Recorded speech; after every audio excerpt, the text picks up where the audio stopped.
You're ready to go. Would you like us to Yes. say what class? All right, so this is English 4. You are taking this class for concurrent enrollment through the university to get some college credit. Oh. And you're seniors. Y'all smart. You are smart. Act like it. You already know how to write an essay. I'm going to turn on. I was going to say, you may want to lock that. Yeah, orientation. So you already know how to write an essay. This is just a little refresher, a little fun. Get back the information we lost over the summer. So let's cook up an essay. So writing an essay is very similar to baking a cake. There are lots of steps and ingredients that you must have to be successful. So first, you need to decide what you want to eat. Choosing a topic is like that. You have to find something that interests you, what you crave, if you will. And a poor topic is like a Twinkie. It's overdone, stale, and it's too easy because the arguments have been repeated time and time again. So who can give me an example of a Twinkie topic? James, if that happens again, I'm going to write you up. Yeah. That is a Twinkie topic. I'd say like a story about how you got your dog or something like that. Yep. Throw the girl a Twinkie. I'm good. What's a Twinkie argument? Abortion. Twinkie. That's okay. Anybody else? Oh, okay. He's saying it's an argument. An argument. I think it's what we're getting at, right? Like drug laws. What'd you say? Drug law. Oh, there you go. You get Oh, it. sorry. I You think know it's that every time you visit a Twinkie. I don't know either. Anybody else? I actually meant to hit Mark. Throwing out controversial. Oh, I have one. Yes. Why Donald Trump is a bad president? That is definitely a Twinkie. Overdone. Oh, That I makes get it sense. now. All right. Yeah. Anybody else? Abortion and Donald Trump. What's another one? Weed?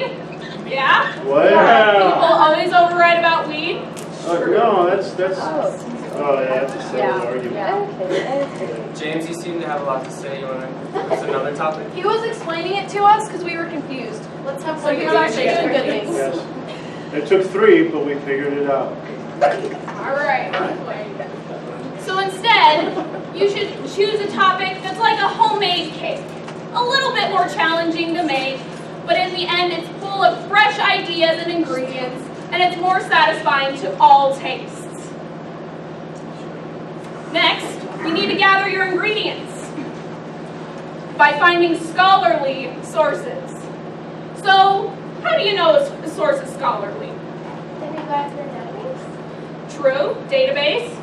If it's from a website that ends in edu, Yep. What's another ending that can or .gov. yep. Anybody else? Yes. A book. A book is absolutely a scholarly source.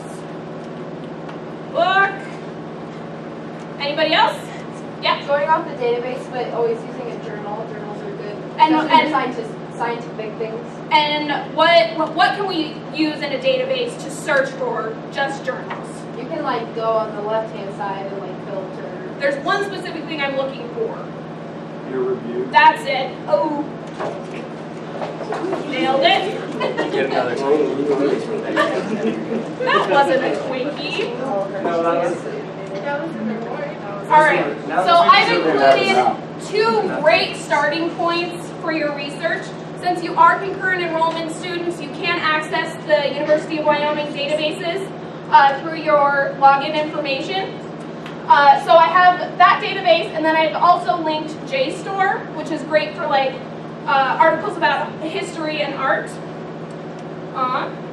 And then finally, you need to warm up your audience to the content of your paper by forming a thesis statement. So a strong thesis statement will always address every topic that you are going to address in your paper, and you need to let the audience know your position on the essay, what position you're taking in the argument. And then finally, it should be no more than 2 sentences. So, would somebody volunteer to read this thesis statement for me?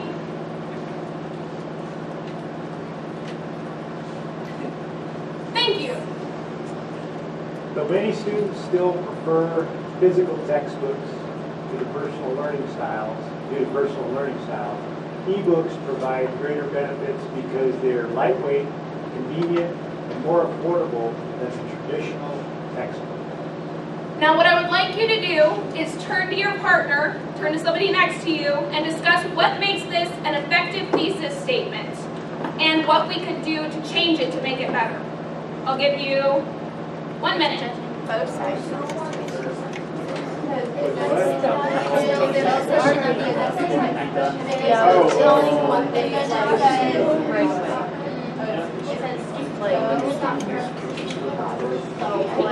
Ebooks provide great I would just like to point out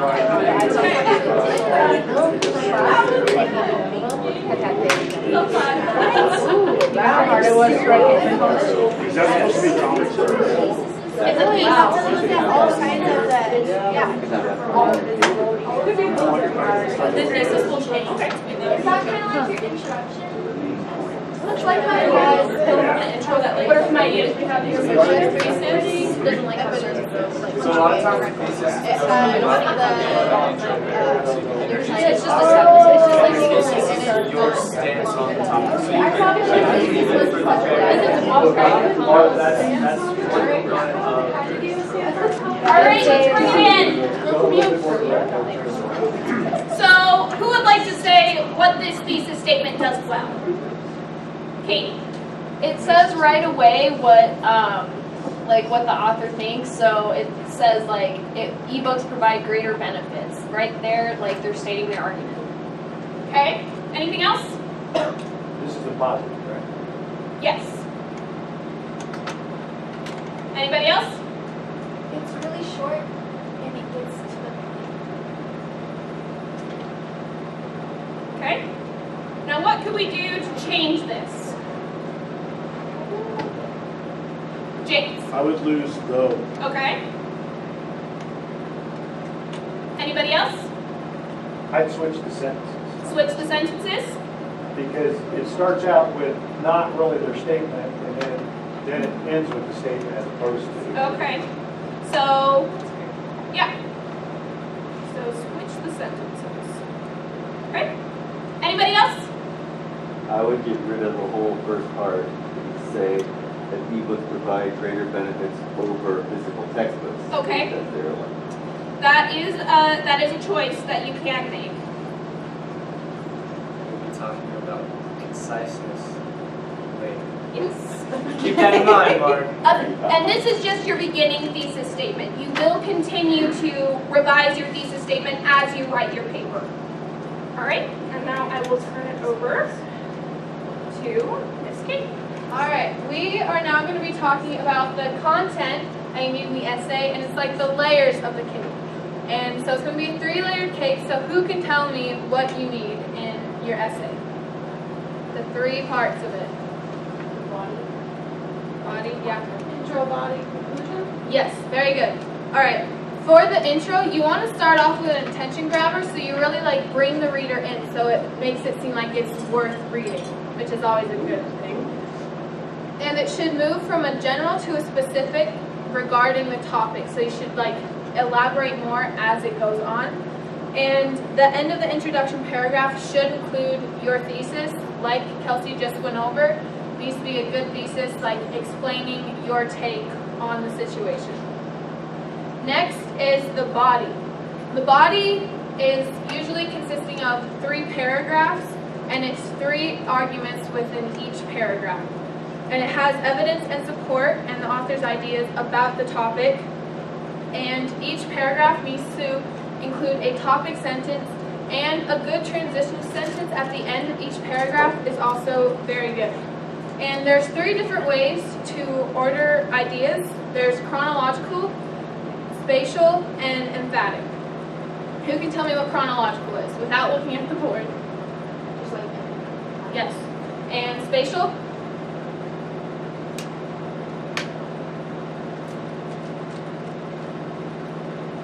Anybody? Spatial is good for descriptions of location, top to bottom, and then emphatic. like putting your strongest argument. Yep, and that's what you're going to be using most for college writing. Yes. Miss Kate, so can you tell me more about the spatial order? I don't really understand it. So it's good descriptions of location, like gosh,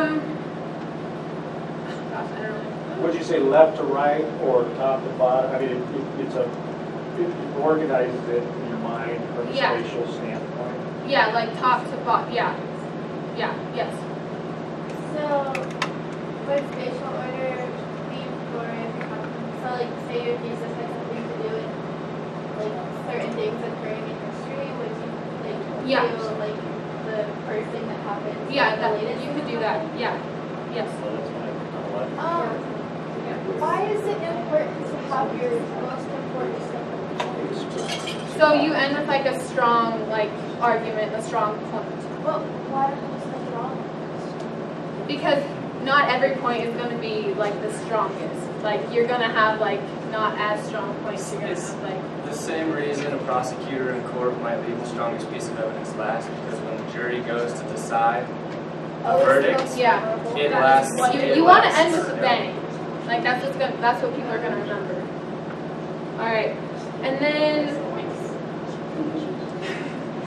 yeah, okay. And then, like I said, transition sentences are key to create a good flow between the paragraphs. Remember to cite any source that you use within your essay, and make sure the examples are relevant. You don't want to use something that doesn't even make sense in your essay. And then the conclusion. You have to wrap up all of your arguments and your points, and you restate your thesis and make main arguments in a simplified manner, so it's not like what should be like 3 paragraphs in one conclusion. Like you want to just kind of wrap it up and like give your final thoughts on it. If it's an argumentative essay, leave the reader with something to think about. You want to like leave like a good impression. And then remember to proofread your essay. That is very important. You have to proofread it once, proofread it twice, give it to a peer or to your parent, and have them proofread it too. All right, and then Okay. I'm Mr. Riedl. We're going to be talking about style in regards to writing, and I have 2 Twinkies left, so I'll try and find an opportunity to chuck another Twinkie at somebody. So keep your eyes up. When we talk about style in writing, we're not talking about fancy clothes or cool dance moves, all that hip stuff you guys are into. We're talking about the components of your writing that set you apart from your freshman self. So if we're all honest with ourselves as freshmen, we probably weren't that great. Now you're about to head into college, and in fact, you're getting college credit for this class, so we need to focus a lot more on developing a sense of sophisticated writing style. And I'm going to go through a few tenets here of writing style. There are more, and we'll talk about those more as we go through the course of the semester. We'll really try to refine certain aspects of your style and prepare you for higher level writing. But right now, we're just going to briefly gloss over a few of the important topics regarding style that stand out to me. So keeping with this analogy of the cake, style would be not so much the content, but the delivery of the content and the appearance to the reader. So that would be, I guess, your icing on the cake. We're aiming for a cake here, keeping with the analogy, that tastes good, but not only tastes good, it looks good. And by looks good, I don't mean you use frilly font and it's really colorful and looks pretty. I'm talking about it flows really well, it's easy to read, it's concise, yet educated. And in the same way that a really delicious cake can look very unappealing from its appearance, an excellent essay as far as points go, you can have rock solid points, but if you can't develop them or present them, you're going to lose a lot of the power of the essay. And those can manifest themselves through weak diction, cluttered structure, faulty syntax, and poor word choice. So we're going to go over some things here regarding those. Keeping with the analogy, we're aiming for bold, flavorful, and robust. Notice how I chose powerful, vivid imagery here. I'm not saying tasty, yummy, and good. We're going for something that has a little more power. That aspect in writing, when we're talking about a sentence structure, that's our diction. And diction a lot of times gets thrown around as the way that you pronounce a word. When we're talking about writing, our diction is the way that we present words in sentence structure. I'm sure you've all heard or maybe been knocked off some points on essays for writing in passive voice. Anybody? I got in trouble for writing in passive voice a lot.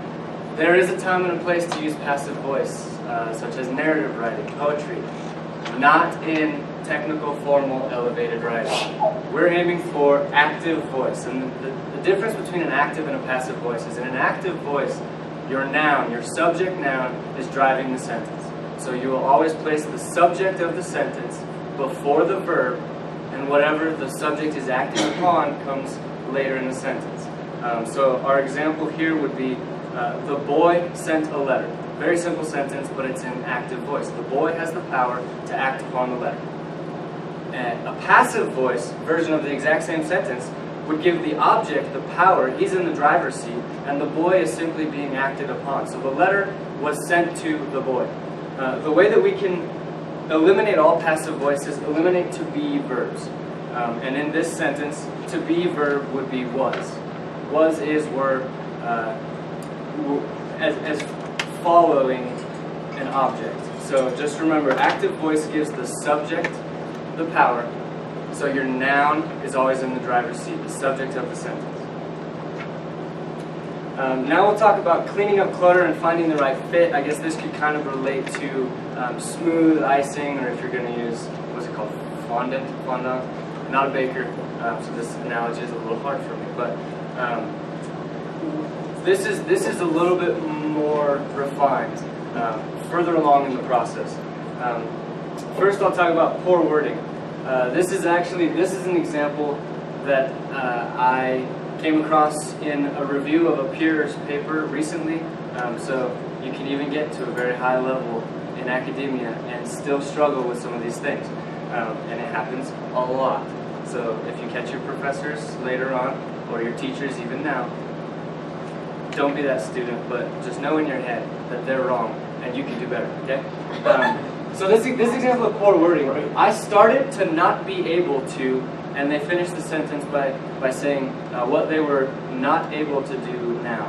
And the whole context of this was they were talking about kind of a systematic devaluation of their capabilities, if you will. So over the course of time, they were unable to do something they were previously able to do. Well, I started to not be able to do is very confusing and doesn't make a lot of sense, and it could be cleaned up and make a lot more sense and have more strength if you simply, I lost the ability to. Again, keeping in mind that active voice, I am driving the sentence, I lost my ability to do this. That word started to not be able to, there's a couple to be verbs in there, and it's really kind of a cluttered sentence. So we'll fix that up. Just keep in mind your wording, what sounds the best. A great way to go over your own wording of sentences is read them out loud, or read them to someone else. And if you get a very confused look from the person you're reading it to, you might need to reword your sentence. I'm not going to get into a whole lot of detail on commas because we could talk for an entire semester on comma use, and even at the highest levels of sophisticated writing, there's debate on proper comma use. But this is one of my biggest pet peeves regarding commas, so I want to make sure that you don't present this to me in one of your essays. And that is the comma splice. So can anybody read that poor sentence and tell me what's wrong with that sentence right there under comma splice? Be bold. Anybody who wants to read, go ahead. Yeah. Joe won the game. He shouted for joy. It makes sense, right? But what's wrong with that sentence? And Say that again for everybody else. It's two sentences. Right, okay, so we have two independent clauses here joined by a comma. A comma does not carry the strength to separate two independent clauses without something helping it, right? So how could we fix that with the comma still there? How could we fix that and eliminate the comma splash? James? No, I was gonna go with the semicolon. The what? Semicolon. I don't want cynicism. Semicolon. Oh, I thought you said cynical. Speak up. You're in the back. I can't hear you. Sorry. You should. Got it. James, you're about this close. Show me raise. You're about this close. Rein it in, bud. Okay. Yes. So, okay, so would be one example. Yes. I think it was a comment of just add and. And yes. So, what part of speech are we talking here? So, and, but. Yes. They're called boy fans. Boy fans. That is the great acronym to remember them. Yes, we're talking about conjunctions. So it needs a conjunction to help this. Yes, conjunction, junction. What's your function? Joining independent clauses after the use of a comma, right? So Joe won the game and he shouted for joy. Joe won the game, so he shouted for joy. Okay. James? Now's your time to shine. What's another way we can fix that sentence? With lots and lots of cynicism. All right, I appreciate your sense of Dark humor, James. stuff. Thanks for keeping me on my toes. Or a semicolon. A semicolon, great. Okay, so a semicolon has the power to separate two independent clauses without an additional word. So you can add a semicolon in there. What's another way? Yes? Say Joe shouted for joy after one game. Yes, so we could, Change the whole sentence. you could restructure the entire sentence like that, yes. Without changing any other word except for the conjunction, what's another way? Yeah. You could put a period after he won the game and then capitalize he, shouted for joy. Right. So that chops up your sentences a little bit. So when we're talking about flow, we may want to steer away from that, but that is actually an effective way to separate two independent clauses. Yes. Depending on your style, you could also make it like a signifier. That's true. And now, yeah, and now you're getting into some stuff that I'm not going to talk about in this refresher, but we'll talk about that as we go through the semester, adding more elevated elements to your style. So that's great. You guys really retained your grammar over the summer. I'm proud of you. You did. This makes me very proud. It's a perspective. I think we're going to have As a an great English teacher, semester. yes. Okay, finally on this slide, before I move on, we're going to talk about connotation. What's connotation? All words carry connotation. Maybe not all words, but what? James? How a word makes you feel as opposed to how it's defined. Right. So words can have multiple meanings, right? Right. And depending on the context in which they're used, we can derive, and between individuals. Oh no.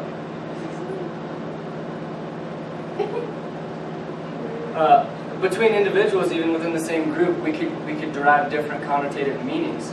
So that's something when you're writing an elevated essay, like we're writing here, a scholarly essay, you want to keep in mind the connotation that could be derived by your intended audience, right? So this is a very silly example, but take these two sentences here. I sprayed the ants in their personal places versus I sprayed the ants in their hiding places. What sort of image do you get from that first sentence? An ant per Exactly. So I put the censor bar over that ant so you couldn't see his personal place. But the connotative meaning in this scenario here is that we're spraying the ant in a no-no area. That's not what we're meaning by the sentence at all. Now, as far as literal meanings, yes, they might have a very similar literal meaning, but the connotation of the second sentence actually portrays your intended meaning. Okay, so we're going to keep those things in mind. These two words down here, slaughtered and harvested. I see this in writing all the time, yeah. So I see some kind of shocked faces at the back. How can those be used interchangeably? Say that I'm writing a persuasive essay on the benefits of hunting. Would I want to use the word slaughtered to talk about going and hunting a deer, or would I use the word harvested from the herd? That carries with it a connotation that I'm doing some sort of service and helping rangeland management, helping with the Game and Fish Department, you know. So we want to keep in mind that's a fairly extreme example of two juxtaposed words that can actually have interchangeable meanings. Further, we'll talk about vagueness, and these two words right here are going to be my probably ultimate pet peeves over the course of the semester, so make sure you use them sparingly, if at all. Society and experts. If I was to say society dictates and then tell you something, there's really not a whole lot of definition in that statement. So what I want you to consider is defining the specific societal factor that you're referring to, right? So maybe the geopolitical influences of rural Wyoming, okay? Now that is much more descriptive than society. You know, or you could say American pop culture.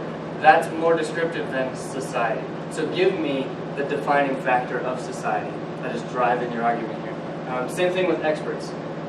Define the field of experts. Don't say experts believe.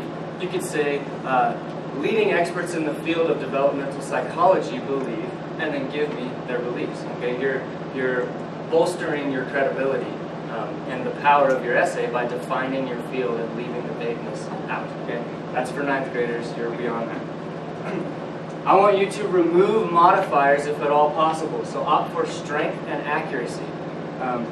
The last little point on that thing there says, the power of language lies in its diversity and in its ability to elicit unmistakable understanding. The English language has so many specific words that have specific meanings and even specific connotations. There's really no excuse to use the word very or really when you can define the subject with a single word in the English language, right? How many of you seen Dead Poets Society? One of the greatest movies of all time, Robin Williams, R.I.P. But there's a scene in there at the very beginning of the semester where he's talking to his boys in the class, and he's talking about staying away from lazy language. And it's lazy to say the boy was very sad, right? And those are the examples I have up there. Very sad or very tired. And instead of very sad, what can you use? And someone comes up with the example morose. And that carries with it this sound and sense. It sounds like what it is, right? I was morose. That has a lot more power to it than I was very sad. So I want you to stay away from modifiers, especially if you're using modifiers to fill out a word count. I want you to choose more powerful words and less modifiers. So you might have to work a little harder on developing certain aspects of your arguments. I'm not going to go over these misused, mistaken words. I've posted this link from the Boise State Writing Center over some of the most commonly misused and misunderstood words and phrases. So I encourage you to please go look at that. If you have any question on which they're to use or which you're to use, please consult this before you turn in your final essay. And then finally, the KISS method. My dad used to tell me this all the time, and I got a little bit offended by the last S because I thought I was stupid.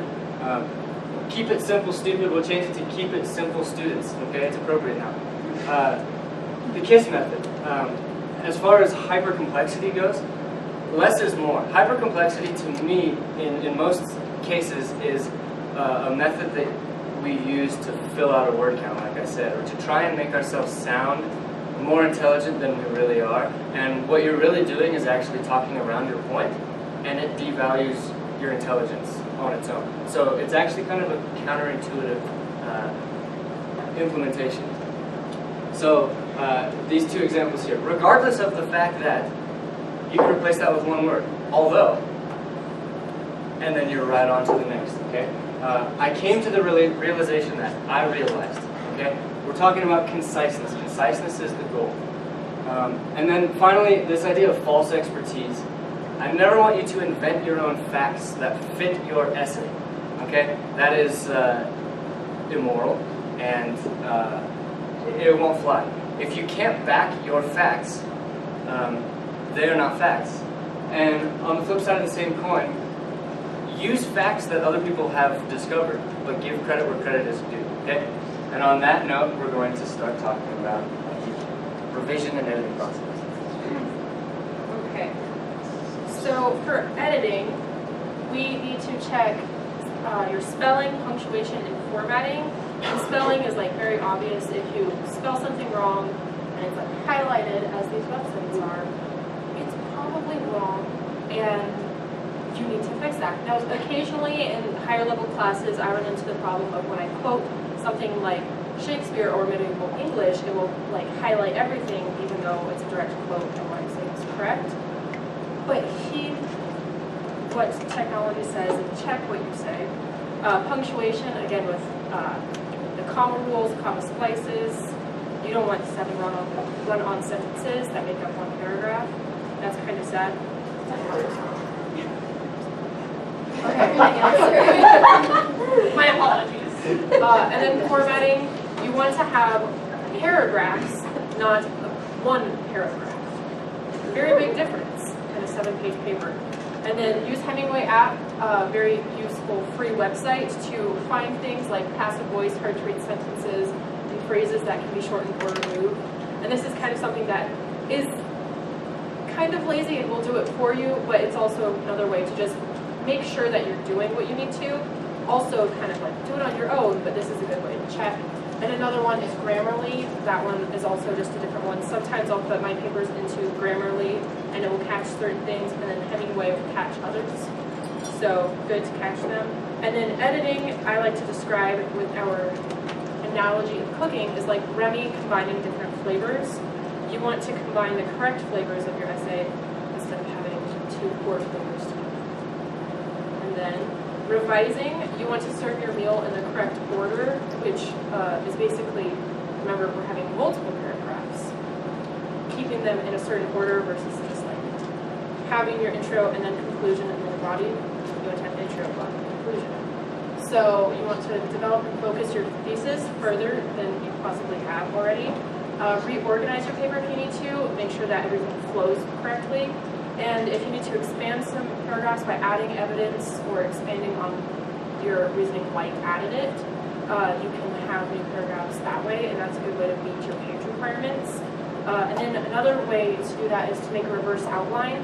And I included a website online of how to do a reverse outline, but it helps you verify that each paragraph connects back to your original thesis so that you don't have a random paragraph that segues your thesis into something else.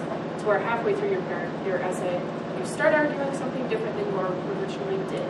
And so, again, serve your meal in the correct order. Mr. Anton Ego would not be proud of you if you served your meal right in the wrong order, so you want to have your paragraphs in the correct order as well. And then citations, this one is very apt.